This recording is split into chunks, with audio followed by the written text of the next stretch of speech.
Listen to me very carefully. I'm going to be doing these questions. आप सिर्फ और सिर्फ कैलकुलेशंस में असिस्ट करोगे, कॉपी करने का कोई ख़ास फ़ायदा होने वाला नहीं है आज की तारीख में। सही है। अब मैं स्टार्ट कर रहा हूँ। अब बीच में अगर किसी ने बात की या मुझे डिस्टर्ब किया तो I will stop this class immediately.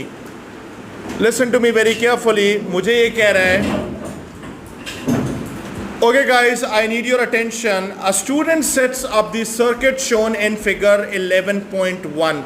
अब हमारे पास ये ख़ास सर्किट बनाया हुआ है, इसके अंदर हमारे पास एक मूवेबल कॉन्टैक्ट भी गिवन है। You can clearly see that over here. आप इधर देख सकते हो कि एक मूवेबल कॉन्टैक्ट है। इसका मतलब है कि मैं इसको इधर भी कनेक्ट कर सकता हूँ, मैं इसको इधर भी कनेक्ट कर सकता हूँ, मेरी मर्जी है मैं इसको कैसे भी मूव आउट करूँ इसको। ठीक है।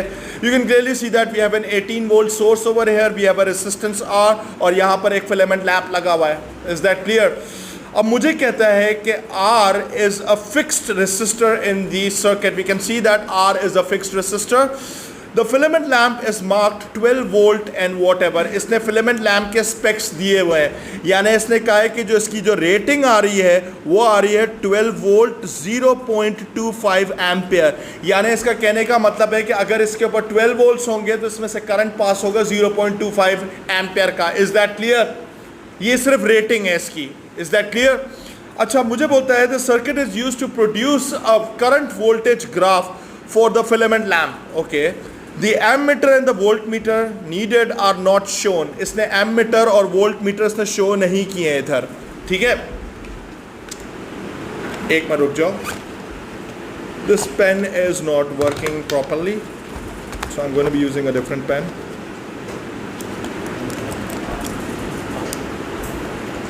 Okay, अब जरा इधर देखो।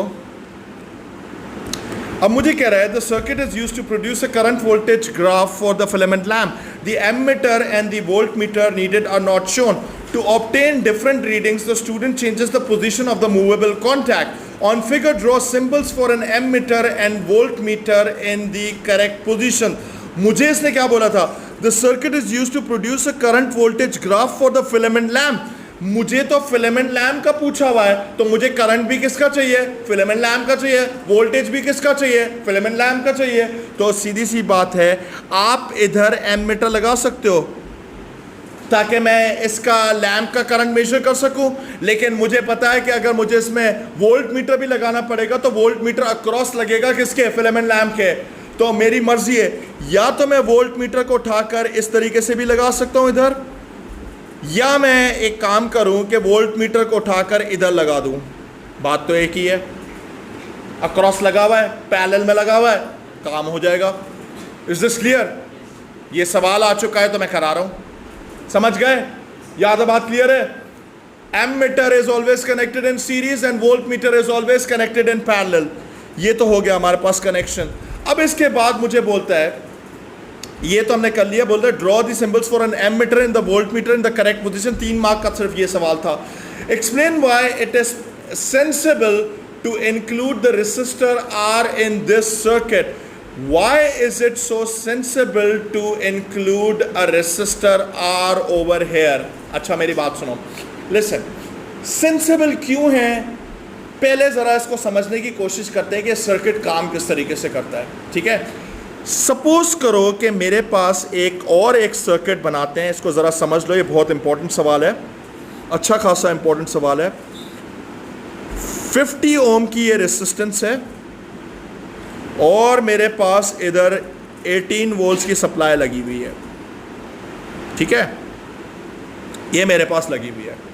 मैंने एक काम किया कि अभी मैं सिर्फ समझाने की हद तक मैं काम करता हूं कि इसके अक्रॉस एक वोल्ट मीटर लगा लेता हूं विद अ मूवेबल कॉन्टैक्ट। ठीक है, ये मूवेबल कॉन्टैक्ट है। अब ज़रा सुनो, सबसे पहली चीज़ है कि अगर मैंने इस कॉन्टैक्ट को उठाकर इधर लगाएंगे, basically this is a variable resistor. अगर मैंने एक, या पोटेंशियल डिवाइडर सर्किट है, अगर मैंने इस वोल्ट मीटर को इधर लगा दिया, सपोज करो इस एंड पे लगा दिया, तो मुझे एक बात बताओ, यहाँ से यहाँ तक कोई रेसिस्टेंस होगी? नहीं होगी। अगर रेसिस्टेंस ही नहीं है तो मेरे पास यहाँ पर पोटेंशियल डिफरेंस आएगा या नहीं आएगा? अगर रेसिस्टेंस ही 0 है तो वर्क डन क्या होगा? 0। तो इसका मतलब है कि यहाँ पर वोल्ट मीटर 0 रीड करेगा। Do you understand this thing? अब ज़रा सुनो, अगर मैंने एक और काम किया कि इसको उठाकर मैंने इधर कनेक्ट किया तो मेरे पास रीडिंग लाजमी इधर आएगी, वोल्ट मीटर की रीडिंग आएगी, क्योंकि सीधी सी बात है कि मेरे पास इधर भी कोई रेसिस्टेंस होगी और इधर भी कोई रेसिस्टेंस होगी या नहीं होगी। सीधी सी बात है कि अगर इसका मतलब है कि मेरे पास, जाहिर सी बात है कि अब यहाँ तक अगर मेरे पास रेसिस्टेंस है 50 ओम्स तो नहीं होगी, ये तो कोई और रीडिंग होगी, 10 ओम्स हो सकती है। अगर ये 10 ओम्स है तो इसका मतलब है कि यहाँ पर मेरे पास वोल्टेज रीडिंग बढ़ रही होगी। Do you understand this thing? और सिमिलरली मेरे पास कहने का मतलब ये है कि मैं एक और काम कर सकता हूँ। इधर देखो, इसको उठाकर अगर मैंने इधर कनेक्ट कर दिया तो पूरे के पूरे 50 ओम इसको दिखाई दे रहे होंगे, और मेरे पास इस लूप के अंदर सिर्फ एक 50 ओम का रेसिस्टर लगा हुआ है। अगर ये 50 ओम का रेसिस्टर है तो मुझे पता है कि अगर यहाँ पर 18 वोल्ट्स हैं तो पूरे के पूरे 18 वोल्ट्स इस पर होंगे रिगार्डलेस। लेकिन अगर 18 वोल्ट्स इस पर हैं तो मुझे पता है कि ये और ये पैरेलल में है, वोल्ट मीटर भी पूरे के पूरे 18 वोल्ट्स रीड करेगा या नहीं करेगा? यानी जरा सुनो, दोबारा से सुनो, इसका मतलब ये है, दोबारा से एक बात सुनो, कि अगर मैंने वोल्ट मीटर को इधर कनेक्ट किया तो ये रीड करेगा 0 वोल्ट। अगर मैंने इसको उठाकर बीच में कनेक्ट किया तो ये करेगा 9 वोल्ट्स। अगर मैंने इसको उठाकर बिल्कुल एंड पे कनेक्ट किया तो ये पूरे के पूरे 18 वोल्ट्स रीड करेगा। याद है बात समझ में आई? Do you understand this idea? यानी इसको अगर मैं नीचे से ऊपर तक लेता हुआ जा रहा हूं तो इसका मतलब है कि इसमें वोल्टेज बढ़ता जा रहा है। Do you understand this thing? अब लेकिन एक चीज जरा सुनो, लिसन। मेरे पास ये कहता है कि filament lamp is marked 12 volts 0.25 ampere. यानी मुझे बोलता है कि जो फिलामेंट लैंप इधर लगा हुआ है इस सर्किट के अंदर वो मैक्सिमम 12 वोल्ट बर्दाश्त कर सकता है, 18 वोल्ट तो नहीं कर सकता। अब मैं एक अगर काम करूं कि इस रेसिस्टर को इधर से हटा दूं, यानी मैंने एक काम किया कि ज़रा इधर देखो, लिसन, अगर मेरे पास ये रेसिस्टर बाईपास हुआ है, अगर ये रेसिस्टेंस ही नहीं है मेरे पास इधर, या मैं एक सिंपल सी एक लाइन ले जाता हूँ इधर से बीच में से कि एक रेसिस्टर ही नहीं है, आर ही नहीं है, तो इसका मतलब है कि इस पूरे रेसिस्टर पे मेरे पास पूरे 18 वोल्ट्स होंगे। यानी मसला ये है कि अगर मैंने मूवेबल कॉन्टैक्ट को पूरा ऊपर ले गया तो 18 वोल्ट्स आ जाएंगे इस पर। अगर 18 वोल्ट्स आएंगे तो बेटे इस लैंप की तो चीखें निकल जाएंगी, क्योंकि ये 12 तक सिर्फ बर्दाश्त कर सकता है। Do you understand this thing? तो इसका मतलब, कहने का मतलब ये है कि अगर मेरे पास यहाँ पर एक रेसिस्टेंस होगी तो पूरे के पूरे 18 वोल्ट्स इस पे नहीं आ सकते। Do you understand this thing? Please tell me, ये कॉन्सेप्ट क्लियर है या नहीं है? पूरे के पूरे 18 वोल्ट्स नहीं आ सकते इस पूरे, कभी भी इस पूरे 50 ओम के रेसिस्टर पर, अगर मेरे पास यहाँ पर रेसिस्टेंस होगी, क्योंकि हमें पता है कि आर भी तो कुछ ना कुछ वोल्टेज खाएगी। ये एक सेफ्टी मेजर है मेरे पास। Do you understand this thing? और अगर ये आर नहीं होगा तो पूरे 18 वोल्ट्स इस पर आएंगे। यानी चांसेस आर कि अगर आपने इस जॉकी पॉइंट को ऊपर किया, पूरा का पूरा आपका फिलामेंट लैंप उड़ जाएगा। थोड़ा थोड़ा समझ में आया? Do you understand this thing? ठीक है, या मैं इसको इस तरीके से भी समझा सकता हूं, जरा इधर देखो, एक और तरीका भी है कि भाई मैं एक काम करता हूं, जरा इधर देखो, listen to me very carefully. ये मेरे पास एक रेसिस्टर लगा हुआ है इधर, ये एक variable resistor, let me just decrease the size of this pen. ये एक वेरिएबल रेसिस्टर है और एक और वेरिएबल रेसिस्टर यहाँ पे लगा हुआ है, सही है? ये है। अब ज़रा इधर समझने की सिर्फ एक सिंपल सी कोशिश करना है कि यहाँ पे सप्लाई मेरे पास कितनी लगी हुई है, 18 वोल्ट्स की सप्लाई, सही है? अगर इसकी रेसिस्टेंस मेरे पास 0 ओम कर दी मैंने और इसकी रेसिस्टेंस मेरे पास कुछ भी है, लेट सपोज 100 ओम है, तो मेरा आपसे एक सवाल है कि इसके अक्रॉस एक वोल्ट मीटर लगा हुआ है और इसके अक्रॉस भी एक वोल्ट मीटर लगा हुआ है, V2 लगा हुआ है। मेरा एक सवाल है, V2 पे कितनी वोल्टेज आएगी? अभी 0 वोल्ट्स आएगी। अगर इस पर 0 वोल्ट्स आएगी तो इस पे नीचे वाले पे कितने आएगी? 18 वोल्ट्स आएगी। Do you understand this thing? अब ज़रा सुनो, मैं एक काम करता हूँ कि एक स्टेप लेता हूँ यहाँ पर कि इसको 0 ओम की जगह पर मैं इसको 100 ओम कर देता हूँ। अब मेरा एक सवाल है, V2 पे कितनी वोल्टेज आएगी? 9 वोल्ट्स इस पर आएगी और नीचे वाले पर 9 वोल्ट्स आएगी।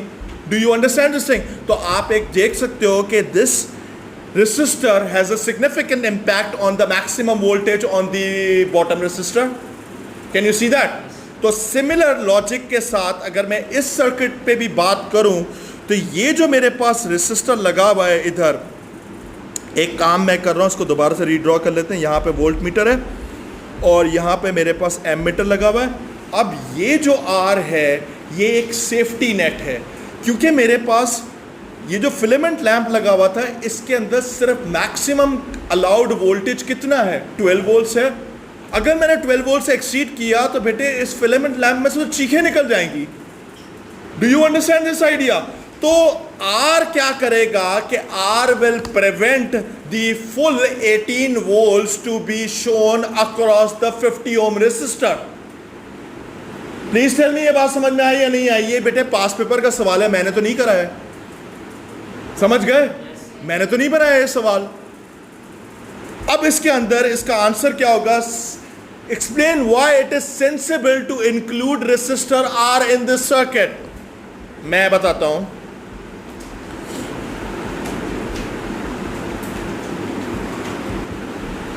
Look at this answer. ये वही बात लिखी है कि it will prevent the filament lamp from seeing full 18 volts because maximum voltage rating of lamp is 12 volts. अगर मैं पूरे 18 दे दूंगा तो बेटे लैंप ही डिस्ट्रॉय हो जाएगा। इज दिस क्लियर और नॉट? समझ गए? नेक्स्ट क्वेश्चन ऑन फिगर 11.2 बेटे, on figure 11.2 sketch a current voltage graph for the lamp. Okay, 12 volt पर हमारे पास जो फिलामेंट लैंप था उसका करंट गिवन था, वो था कितना? 0.25। एक क्रॉस पॉइंट इधर लगाया। लेकिन याद कर लो, इसको मेमोराइज कर लो कि filament lamp is a non ohmic device. अगर ये नॉन ओमिक है तो इसका जो कर्व बनता है वो कुछ इस तरीके का कर्व होता है इसका। Is this clear? ये कर्व इस तरीके से बनता है, ये याद कर लो for the filament lamp. Do you understand this thing?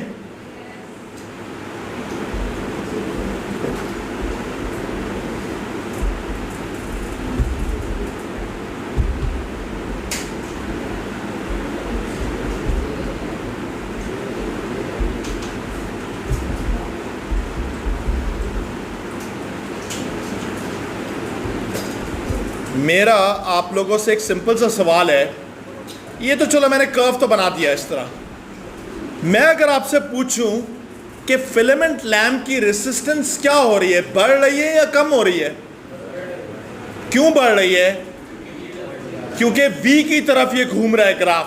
मैंने ये सिखाया था आप लोगों को। Is this clear? सो इधर मैं चाहूं तो मैं ये भी लिख सकता हूं, रेसिस्टेंस इज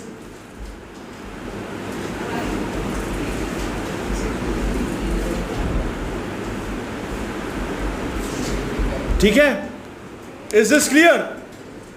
समझ गए? अगर ये करंट की तरफ घूम रहा होता तो रेसिस्टेंस कम हो रही होती। सही है बेटे? ये पूरा का पूरा कर्व ले जाने के लिए एक क्रॉस पॉइंट 0.25 पे लगाने का। सही है? क्लियर है? अच्छा, फिर उसके बाद चलते हैं। मुझे बोलता है state and explain how a current voltage graph for a fixed resistor is different from the graph for a filament lamp. Filament lamp और fixed resistor में क्या difference होगा? Exactly. आप इसमें ये लिख लेते हैं, state and explain gradient of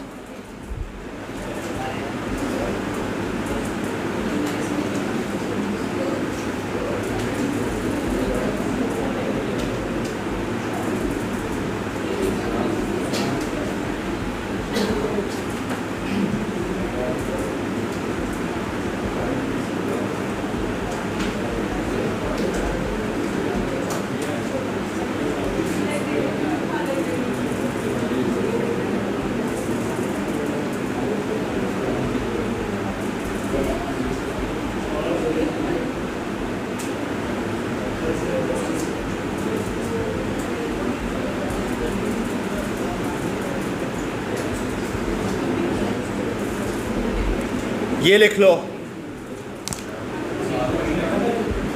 अगर फिक्स्ड रेसिस्टर होता तो उसकी लाइन कुछ इस तरीके से जा रही होती, स्ट्रेट लाइन होती, कांस्टेंट ग्रेडियंट होता। इसमें हमारे पास ग्रेडियंट चेंज होता जा रहा है। यही मैंने लिखा है, gradient of a current voltage, gradient of current voltage graph for a fixed resistor is constant as fixed resistor is considered an ohmic device. Real world में नहीं होता, बट हमारी आइडियल दुनिया में है। Okay guys, figure shows a position of the movable contact when the voltage across the lamp is and the current is this। नहीं अलग है जी, इधर देखो, नहीं है। Determine what happened, मुझे बोलता है determine। अब ये कह रहा है, ये हमारे पास एक क्वेश्चन है, your target is to determine the current in the 50 ohm resistor. Okay, अब जरा इधर देखो, मुझे बोलता है figure shows the position of the movable contact when the voltage across the lamp is this. यानी इसके ऊपर 12 वोल्ट्स हमारे पास आ रहे हैं। अगर 12 वोल्ट्स इस पे आ रहे हैं तो इस पर कितने वोल्ट्स आ रहे होंगे? 12 भी आ रहे होंगे स्ट्रेट अवे, बिकॉज के पैरेलल में हमेशा वोल्टेज सेम रहता है। तो इसका मतलब है कि 12 वोल्ट्स इस पे भी आएंगे। अगर 12 वोल्ट्स इस पे भी आ रहे हैं तो इसमें करंट कितना होगा बेटे? I is equal to V over R। तो वोल्टेज कितना है? 12 वोल्ट्स डिवाइडेड बाय 50 कितना आ रहा है? ये 0.24 एम्पियर्स। सही है? Is this clear? Please calculator एक हाथ और भी रखो अपने हाथ में ताकि हम लोग कर सकें, ठीक है, वेरीफाई करने के लिए। Okay done. अच्छा, फिर मुझे बोलता है कि what is the current in are. अब करंट इन आर भी निकालना है। जरा इधर देखो, अब इसके अंदर करंट इन आर हम लोग इस तरीके से निकाल सकते हैं। जरा इधर देखो, listen to me very carefully. देखो, यहां से मेरे पास करंट कितना जा रहा है? 0.24 एम्पियर्स जा रहा है, ये है। लेकिन एक चीज और भी है कि मेरे पास इस लाइन से भी करंट जा रहा है, कितना? 0.25 एम्पियर, है कि नहीं है? तो टोटल करंट मेरे पास आर में से कितना जा रहा होगा? क्योंकि हमें पता है कि जरा इधर देखो, यहां पर आकर मेरे पास, यहां से आकर मेरे पास करंट स्प्लिट हुआ है 2 हिस्सों में। तो टोटल करंट इसमें से कितना जाएगा? टोटल करंट 0.24 प्लस 0.25 एम्पियर कितना हो जाएगा? 0.49। Is this clear? तो यहां से हमारे पास गारंटीड करंट जो जा रहा होगा 0.49 एम्पियर जा रहा होगा, क्योंकि यहां पे नीचे आके स्प्लिट हुआ था 2 हिस्सों में। Is this clear? ये बात समझ में आई? अब ये मत बोलना कि सर 50 और R सीरीज में थे तो करंट सेम है। नहीं भाई, प्रॉब्लम ये है कि मेरे पास वहां पे पैरेलल में कनेक्टेड था, तो इसको भी आपको देखना पड़ेगा, तब तो सेम होता ये। सही है? यहां पे सबसे मेजर पॉइंट ऑफ जो यहां पे प्रॉब्लम क्रिएट किया है, इस लैंप ने क्रिएट किया है, क्योंकि वो भी करंट खा रहा है। समझ गए? क्लियर है? Next step, the current in R is actually going to be 0.49, जो कि हमने ऊपर शो कर दिया है। ठीक है, इसके अंदर यूनिट भी लिखना पड़ेगा, वरना 0 मिलेगा आपको, 0 मिलेगा स्ट्रेट अवे। अब मुझे बोलता है the potential difference across R, यानी मुझे बोलता है कि इस आर के अक्रॉस कितना वोल्टेज आ रहा होगा। यार इधर देखो कि मेरे पास 12 वोल्ट्स तो ये खा रहा था, तो कितने बचे मेरे पास? 6 वोल्ट्स बचे, तो 6 वोल्ट्स इस पे होंगे। Is this clear? ये तो स्ट्रेट फॉरवर्ड था, 6 वोल्ट इसमें आएंगे। सही है? अब मुझे बोलता है द रेसिस्टेंस ऑफ आर। अब हम लोग आर की रेसिस्टेंस कैसे निकालेंगे? Voltage over current. वोल्टेज कितना है हमारे पास? 6 वोल्ट्स है। करंट कितना है हमारे पास? 0.49। निकालो ये कितना आ रहा है? कितना आ रहा है बेटे? आप मुझे बता दो कितनी रीडिंग आ रही है? 12.24 2 तक कर लेता हूं इसको और रेसिस्टेंस ओम्स कर लेता हूं. Is this clear? ये आ गया हमारे पास. अब ये वाला एक और सवाल आ गया, इसी का ही आई गेस पार्ट है. द सर्किट ऑफ फिगर, बल्कि डिफरेंट क्वेश्चन है बेटे, इधर देख लो. The circuit of figure 7.1 includes an ammeter, a 6 ohm resistor, a length of metal resistance wire and 1.5 cells connected in parallel. Cells parallel में लगे हुए हैं. तो इसका मतलब है कि जब भी सेल्स पैरेलल में होते हैं तो सिर्फ टाइमिंग्स बढ़ जाते हैं, वोल्टेज सेम रहता है. सही है? इधर कह रहा है state one advantage of using cells in parallel rather than using a single cell. एक सेल खत्म हो, अगर मेरा कहने का मतलब है कि if one cell lasts for 2 hours, that means 3 cells would last for approximately 6 hours. सही है? तो इसका मतलब है हमारे पास more backup time. सही है? और cells last longer. Is that clear? दोनों में से कुछ भी लिख दो. सही है? फिर ये कह रहा है the potential difference between points P and Q in the circuit of figure 7.1. मेरे पास इन दोनों के बीच में potential difference कितना आएगा? 1.5 straight away. सही है? अगर सीरीज में होते तो ये मल्टीप्लाई बाय 3 हो जाता, लेकिन अभी तो पैरेलल में है तो वोल्टेज सेम रहेगा. समझ गए? क्लियर है? Next step, the ammeter in figure 7.1 reads 0.075. ये रीड कर रहा है 0.075 एम्पियर. ओके.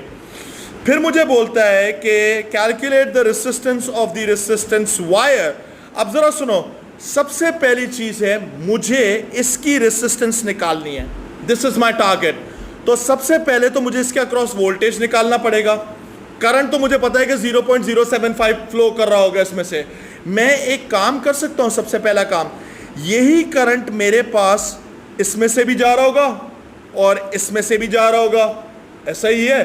तो पहले मैं इसके अक्रॉस वोल्टेज निकाल लूं ताकि फिर मैं सबट्रैक्ट करके मैं वोल्टेज डायरेक्टली इस पे भी ले आऊं. तो मेरे पास वोल्टेज 6 ओम पर कितना आ रहा होगा? V is equal to I R. तो करंट कितना है? V is equal to I R के साथ जो है करंट मेरे पास आ रहा है 0.075 मल्टीप्लाई बाय रेसिस्टेंस कितनी है? 6 ओम्स. तो ये कितना आ रहा है मेरे पास? 0.45 वोल्ट्स आ गया. अब ये 0.45 वोल्ट्स अगर ये खा रहा है तो मेरे पास इसके ऊपर कितने बचे? एग्जैक्टली. तो ये 1.5 माइनस 0.45 करो, कितना आ जाएगा? जी बेटे 1.05 1.05 वोल्ट्स इस पर आ गए. सही है? अगर 1.05 वोल्ट्स इस पर आ गए तो मेरे पास इसमें से भी तो करंट 0.075 जा रहा था. ऐसा ही है?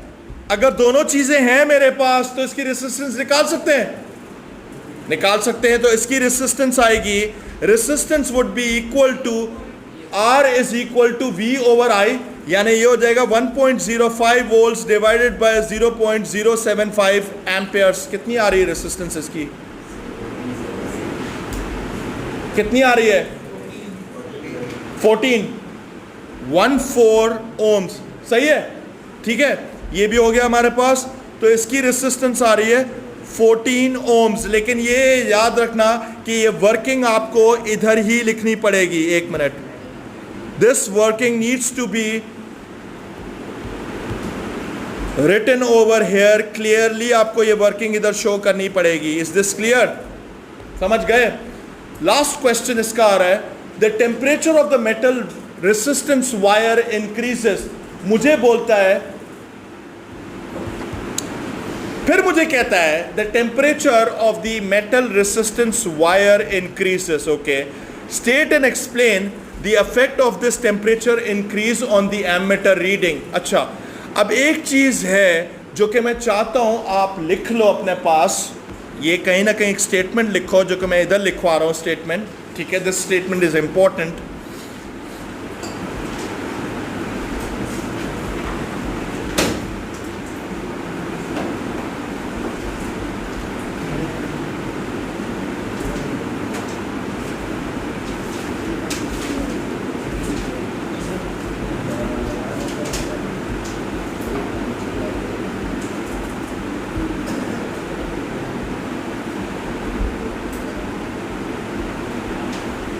मेटल वायर्स क्योंकि नॉन ओमिक होती हैं, तो मेटल वायर्स को अगर आप गर्म करोगे तो भाई सीधी सी बात है, याद करो कि हमारे पास, मैंने आपको बोला था कि Ohm's law is only applicable if the temperature remains constant.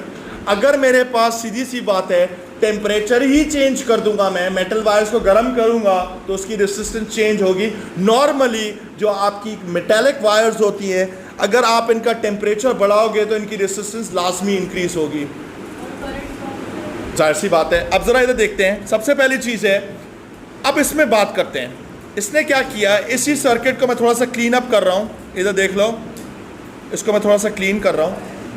ये मेरे पास मेटेलिक वायर है, इधर देख लो। If this is a metallic wire, अब मेरा एक सवाल है कि इस मेटल वायर को अगर मैंने गर्म किया तो ओवरऑल इसकी रेसिस्टेंस बढ़ी। अगर इसकी रेसिस्टेंस इंक्रीज हुई तो ओवरऑल जो करंट जा रहा होगा वो क्या हो जाएगा, कम हो जाएगा, because the overall resistance of the entire network increases. So it means कि मेरे पास ओवरऑल करंट क्या होगा, कम हो जाएगा। यही आपको लिखना भी पड़ेगा इधर। एमीटर रीडिंग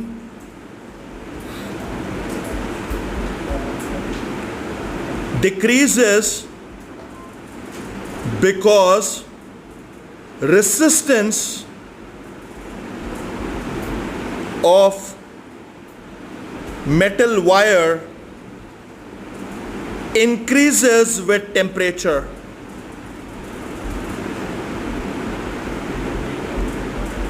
सही है, ठीक है, क्लियर है। ये जो भी चीजें मैं आपको, एनीवेज आगे चलते हैं। नेक्स्ट स्टेप, ये एक सवाल है, जरा इधर देखो। A lightning flash carries 40 coulombs of charge and last for 5 milliseconds. Milli का मतलब होता है, जरा इधर सुन लो, ms का मतलब होता है 1 milliseconds is equal to 1 into 10⁻³ seconds. ये एक कन्वर्जन फैक्टर है जो आपको वैसे भी याद होना चाहिए। Is this clear? यहां तक पहुंच गए? मिली एम्पियर का क्या मतलब होगा कि 1 milliampere is equal to 1 into 10⁻³ amperes. अब ये सवाल जरा इधर देखो, मुझे कहता है a lightning flash carries 40 coulombs of charge and lasts for 5 milliseconds. What is the average current in the flash? भाई करंट का सिंपल फॉर्मूला था I is equal to Q over T from the definition of the current itself. तो charge कितना है मेरे पास 40 coulombs, मेरे पास time कितना है 5 इंटू 10⁻³ सेकेंड्स। सही है? कितना आ रहा है? 8000 आ रहा है। इसका मतलब है कि this should be equal to 8000 amperes. अगर आपने इसको 5 से डिवाइड करा होता तो कचरा हो जाता। समझ गए? क्लियर है? नेक्स्ट क्वेश्चन, ये वाला एक सवाल है। The diagram shows the current voltage graph of 2 filament lamps. 2 filament lamps का ग्राफ है। Okay, which statement is correct? Lamp P has a lower resistance than lamp Q at all currents.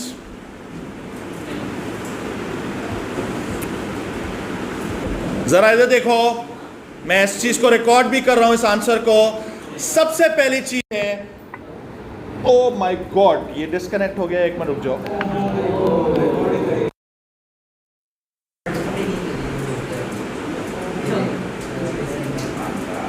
हो गया। अच्छा इधर देखो, लिसन, हमारे पास resistance is the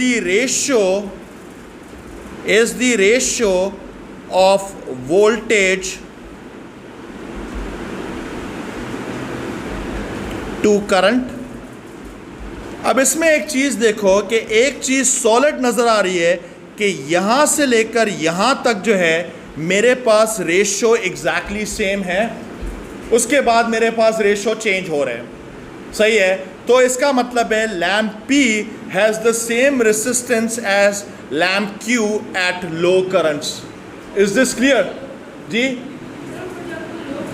अब इधर देखो इधर देखो, listen to me very carefully. Low current था इधर तक, सही है, लो करंट ही है मेरे पास, यहां तक तो लो ही करंट है।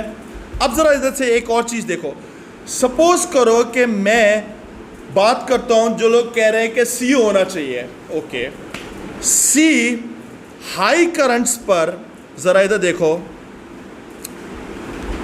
सपोज करो कि ये वाला करंट है और एक ये वाला करंट है, या मैं एक काम कर लेता हूं, वोल्टेज से ही देख लेता हूं कि फॉर द सेम वोल्टेज मेरे पास एक करंट डिफरेंट है और फॉर द सेम वोल्टेज मेरे पास करंट डिफरेंट है, तो जारी बात है रेशियो कैसे सेम होंगे? Can you see that? तो इसका मतलब है कि इसका जो आंसर होना चाहिए वो बी होना चाहिए। Next statement, next question, P, Q and R are electrical symbols. What do these symbols represent? P क्या है? P मैंने कराया नहीं है, तो P को तो छोड़ दो, सिर्फ Q और R बता दो क्या है। Q क्या है? फ्यूज है, और R क्या है? रेसिस्टर। और जो P है ये रिले कॉइल होता है। रिले कॉइल जब तक हम लोग पूरा मैग्नेटिक फील्ड पूरा नहीं करेंगे तब तक मैं करा नहीं सकता इसको।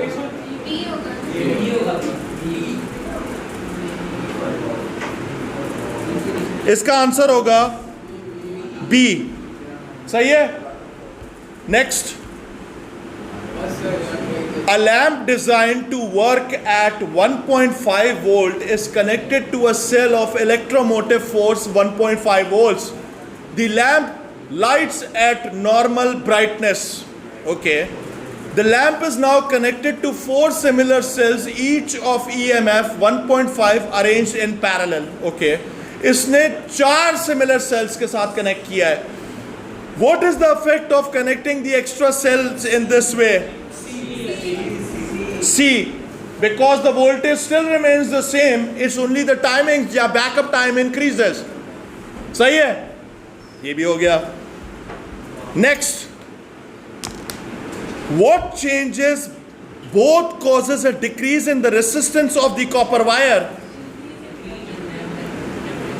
जरा इधर देखो, resistance is directly proportional to length over the cross section area। एक तो ये हो गया, और दूसरी बात है कि कॉपर वायर का मैंने अभी बताया था कि अगर हम टेम्परेचर बढ़ाते हैं तो उसकी रेसिस्टेंस बढ़ती है, सही है। तो अब आप इसका जवाब बताओ क्या होना चाहिए?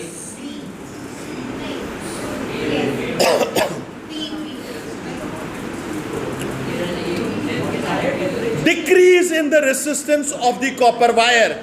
अगर मैंने डिक्रीज इन लेंथ की तो रेसिस्टेंस कम हो जाएगी। डिक्रीज इन द रेसिस्टेंस, मैंने अगर इसकी पहले वाले पार्ट पे आते हैं, एक एक बात पे करते हैं। पहले वाले पार्ट में अगर मैंने इसकी लेंथ को कम किया,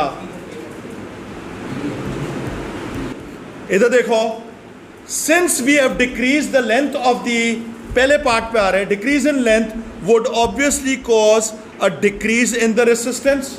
ये तो हो गया, पहला पार्ट तो सही है। और मैंने अभी थोड़ी देर पहले आपको बताया था कि जब टेम्परेचर बढ़ता है किसी भी मेटालिक वायर का तो उसकी रेसिस्टेंस बढ़ती है। यहाँ पे तो टेम्परेचर गिरा रहे हैं, तो इसका मतलब है कि इसकी रेसिस्टेंस कम हो रही होगी, तो ये भी सही है। ए आंसर इसका स्ट्रेट अवे, आगे पढ़ने की जरूरत ही नहीं है।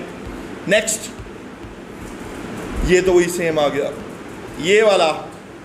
Which graph best represents how current I varies with voltage in a component in which the resistance increases as the current increases?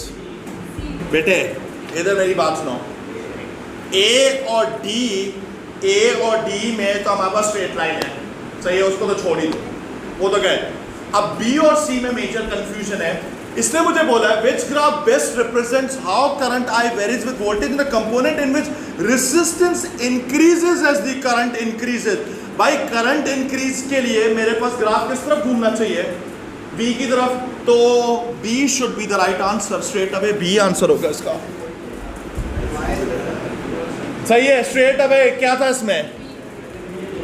Next, a wire has a resistance of 8 ohms.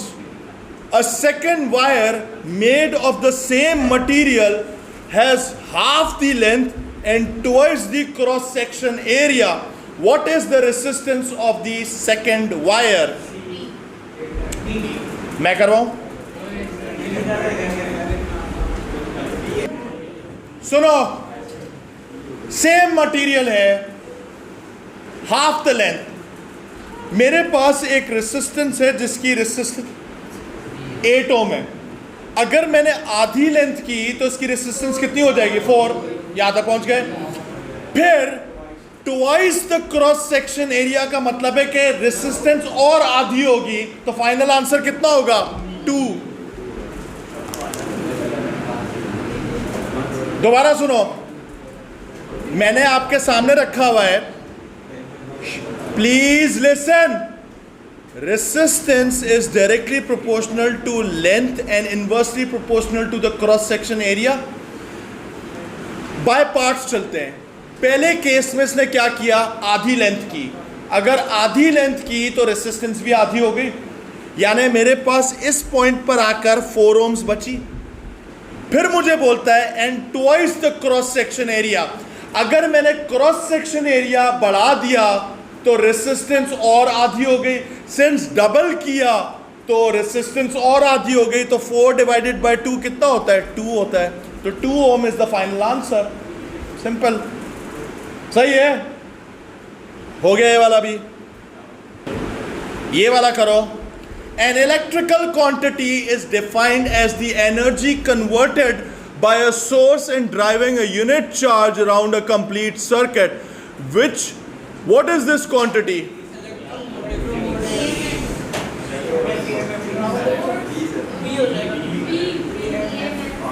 It has to be B. ये वाला, a cell is connected to a resistor. What is EMF of the cell equal to?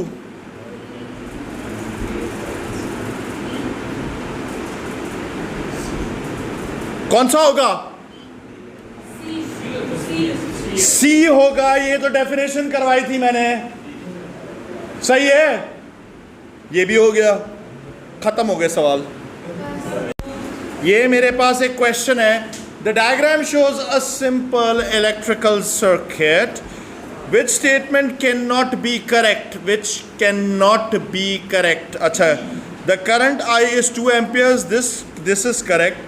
The EMF E is 12 joules, बेटे unit ही inconsistent है तो B ही होगा।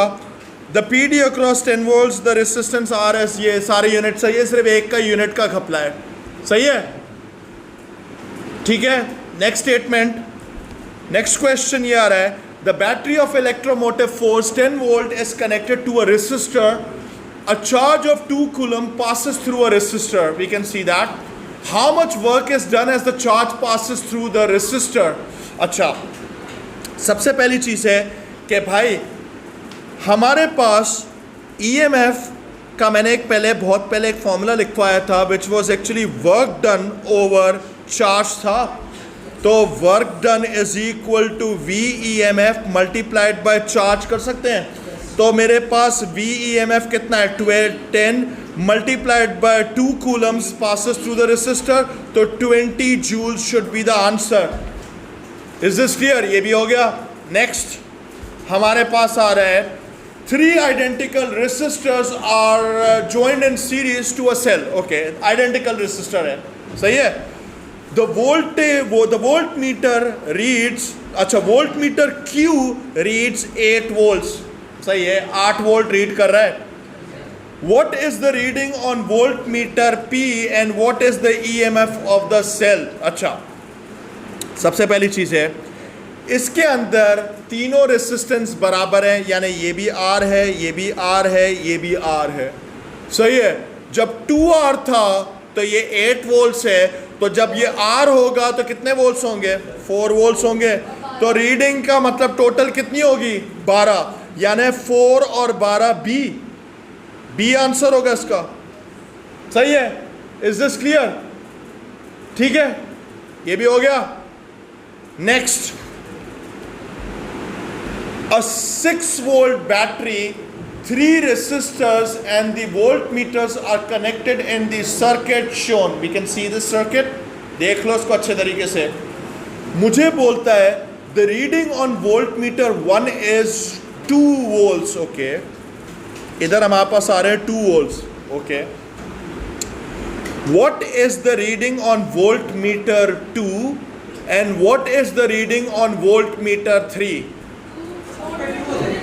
Voltmeter 2 पर भाई सीधी सी बात है, पैरेलल में सर्किट पे वोल्टेज सेम रहती है, तो इसका मतलब है कि वोल्टमीटर 2 पे भी 2 वोल्ट्स होगा। यहां तक पहुंच गए। अब मुझे एक बात बताओ, वोल्टमीटर 3 पर कितना होगा? बेटे इधर देखो, 2 वोल्ट इस पर है, टोटल सप्लाई 6 वोल्ट, बचे कितने इस पर? 4 वोल्ट्स।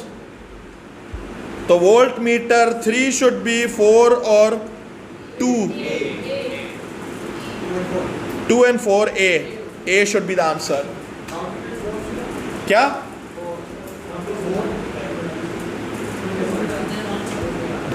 ये एक और सवाल आ गया।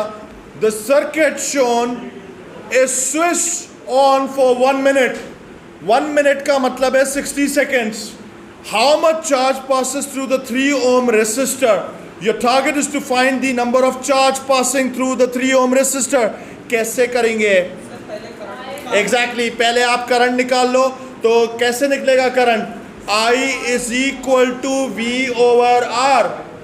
वोल्टेज कितना आ रहा है? 6 वोल्ट डिवाइडेड बाय 3, तो ये आ जाएगा 2 एम्पियर करंट आ गया।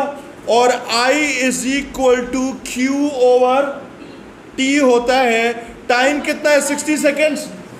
तो चार्ज हो जाएगा Q is equal to I T. तो Q is equal to 60 multiplied by current कितना है? 2, तो ये कितना हो जाएगा? 120 कूलम। C answer.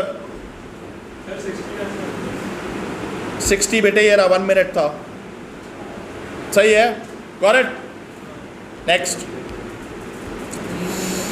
ये वाला सवाल आप लोग करोगे, मैं नहीं करूंगा।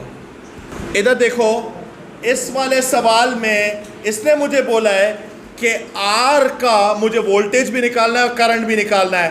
तो वोल्टेज के लिए वोल्टमीटर यूज करेंगे and voltmeter must always be connected in parallel, जो कि मेरे पास सिर्फ इसमें कनेक्टेड है, और मेरे पास ammeter should be connected in series. तो this should be the right answer. So C should be the right answer. Next question, the battery in a circuit, इधर देखो, the battery in a circuit contains 2 identical cells connected in parallel, यानी इसमें total voltage कितना होगा? 2 ही रहेगा। अच्छा इधर देखो, which row shows the relationship between currents I1 and I2? क्या होना चाहिए भाई? एक चीज तो फैक्ट है, जो करंट इधर होगा वही करंट इधर भी होगा, यानी हमारे पास ये दोनों तो सही है। अब मेरे पास एक और चीज है, the battery contains 2 identical sales connected in parallel. तो इसके अंदर मेरे पास EMF कितना होना चाहिए? टोटल 2 होना चाहिए। तो सी आंसर होना चाहिए स्ट्रेट अवे, ये वाला। The cells, lamps and resistor in the circuits are identical. Okay, in which circuit is the lamp the brightest? Brightest lamp तब होगा जब स्मॉलेस्ट रेसिस्टेंस होगी। तो किसमें smallest resistance? C. The graph is the voltage graph. ये वाला आपको थोड़ा सा दिमाग लगा के करना पड़ेगा, आप लोग जब तक खुद नहीं करोगे कोई फायदा नहीं है। Okay guys, so this was a question in which P had the larger resistance, larger R, Q had a smaller r? Smaller R तभी पॉसिबल है जब आपके पास क्रॉस सेक्शनल एरिया ज्यादा होगा। तो इसका मतलब है कि हमारे पास बी आंसर होना चाहिए इसका। ठीक है, next question, which diagram shows the arrangement of the ammeter and the voltmeter to obtain readings to find the power of a lamp. Power of a lamp, power के अंदर होता है P is equal to I V. कौन सा होगा? It has to be B because we need the V and the I। सही है। Next, figure shows a circuit that contains a battery and a fixed resistor of resistance 1000 ohm and a variable resistor R. State the relationship between the current IB in the battery and the current I1 in the fixed resistor and the current I2 in the variable resistor. IB must be equal to I1 which is equal to I2. Series circuit, जो battery में से current निकलेगा वही current are में से भी पास होगा, वही सेम करंट 1000 ओम में से भी पास होगा। तो इसका मतलब है कि ये तीनों बराबर होंगे। सही है, क्लियर है। State an equation that relates the potential difference VB across the battery VB and the PD V1 across the fixed resistor and V2 across the variable resistor। तो इसमें क्या होगा? The sum of all the EMFs is equal to sum of all the PDs। तो इसका मतलब है कि VB should be equal to V1 plus V2। सही है। Next, the PD across the battery is 9 volts। Okay, इसने बोला है कि भाई इधर 9 वोल्ट्स है हमारे पास। फिर ये बोलता है the resistance of R is set at 500 ohms। okay, calculate the current in R। भाई बहुत आसान सवाल है। टोटल कंबाइंड रेसिस्टेंस कितनी है? 1500। तो I is equal to V over RT। I is equal to V कितना है? 9 वोल्ट्स डिवाइडेड बाय RT कितना है? 1500। निकाल लो current. 6 into 10 raised to power minus 3 amperes या 6 मिली एम्पियर्स। इसको हम लोग 6 मिली एम्पियर्स भी लिख सकते हैं। क्या मतलब डेसिमल में? वो भी लिख सकते हो आप, लिख सकते हैं। लेकिन मेरी बात सुनो, डेसिमल में लिखना बहुत ख़राब लगेगा, ऐसे लिखोगे वो और अच्छा लगेगा। और अगर आप बहुत ही प्रोफेशनल लेवल हो, नेक्स्ट लेवल हो, तो मिली एम्पियर्स लिख दो। सही है, पूरा करना है। Okay guys, enough, settle down, listen. A resistor of constant resistance and thermistor are connected in series with a battery. Okay, मेरे पास एक रेसिस्टर है और एक थर्मिस्टर है। थर्मिस्टर क्या होता है? थर्मिस्टर एक इलेक्ट्रॉनिक कंपोनेंट होता है जिसकी रेसिस्टेंस इंक्रीज तब होती है जब इसका टेम्परेचर कम होता है। Is that clear? ये उल्टा चलता है मेटल्स के। मेटल्स में ये होता है कि मेटल वायर का अगर टेम्परेचर बढ़ता है तो उसकी रेसिस्टेंस बढ़ती है, इसमें उल्टा होता है। सही है, ये चीज याद है। अब जरा इधर सुनो, इसने मुझे बोला है कि the temperature falls, what are the correct changes? Resistance of thermistor क्या होनी चाहिए? इंक्रीज होनी चाहिए। तो ये भी हो सकता है, ये भी हो सकता है। वोल्ट मीटर रीडिंग क्या होगी? अगर इसकी रेसिस्टेंस बढ़ी, इसकी रेसिस्टेंस बढ़ी, तो ये वोल्टेज ज्यादा खाएगा। तो इसका मतलब है कि ये वोल्टेज कम हो जाएगा। तो V शुड डिक्रीज, C होगा इसमें आंसर। सोच लो, दोबारा सुनो, जरा इधर सुनो। सबसे पहली चीज है the guys at the अबे नेक्स्ट सवाल, two resistors of resistance 30 ohm and 60 ohm are arranged in parallel. The current in the 30 ohm resistor is 0.60 तो what is the potential difference across the 60 ohm resistor? बच्चों वाला सवाल है, parallel में लगा हुआ है। आप एक काम करो, सिर्फ इसका वोल्टेज निकाल लो, वही सेम नीचे भी होगा। तो इसका वोल्टेज कितना होगा? V is equal to I R लगा सकते हो। So V is equal to 0.60 multiplied by 30 करो, कितना हो जाएगा? 18 वोल्ट्स। अगर ये 18 वोल्ट्स है, ये अगर 18 वोल्ट्स है, तो पैरेलल में इधर भी कितने होंगे? 18 वोल्ट्स होंगे, तो 18 वोल्ट आंसर होगा। क्या फ़र्क पड़ेगा उससे? बेटे पैरेलल में मैंने आपको बताया था, regardless of the resistances the voltage remain same in parallel. This is not a series circuit. सही है? नेक्स्ट ये कह रहा है, in which circuit is the voltmeter reading 7.2 volts. अब ये वाला जो है ज़रा सुनो, इसके अंदर आपको बेटे एक में ज़रा सुन लो, इसके अंदर आपको ट्रायल एंड एरर करना पड़ेगा। हर सर्किट में आपको V की रीडिंग निकालनी पड़ेगी। अब ज़रा इधर देख लो, मैंने आपको कभी भी इस सवाल का शॉर्टकट नहीं दिया है, फ़िलहाल मैं नहीं दूंगा। जब आप A लेवल्स में आओगे तब दूंगा शॉर्टकट। अभी आप एक काम करोगे, सबसे पहले इसके अंदर रेसिस्टेंस को कंबाइन करो, पहले करंट निकालोगे, फिर ये वोल्टेज निकालोगे। पहले करंट कितना आ रहा होगा? I is equal to 12 divided by 5 6 7 8। कितना आ रहा है करंट? जो भी आ रहा है 12/8 आ रहा है। तो इसका मतलब है कि इधर आ जाएगा 12/8। V is equal to I into R। कितना है इसमें? रेसिस्टेंस है इधर 5, तो ये ज़रा निकालो कितनी आ रही रीडिंग? 7.5 यहाँ पर आ रही है। तो ये तो नहीं हो सकता। B में ट्राई करो, B में हमारे पास आएगा I is equal to 12 divided by combined resistance 10 आ रही है, तो करंट आ रहा है 1.2। तो V is equal to 1.2 into 6 करो, 7.2 आ रहा है इसमें। अगर आ रहा है तो यही आंसर होगा B। सही है? क्लियर है? एक होता है पोटेंशियल डिवाइडर का डायरेक्ट फॉर्मूला होता है that bypasses the current, but वो अभी देने का फ़ायदा सिर्फ और कंफ्यूजन डालने का फ़ायदा होगा उसमें।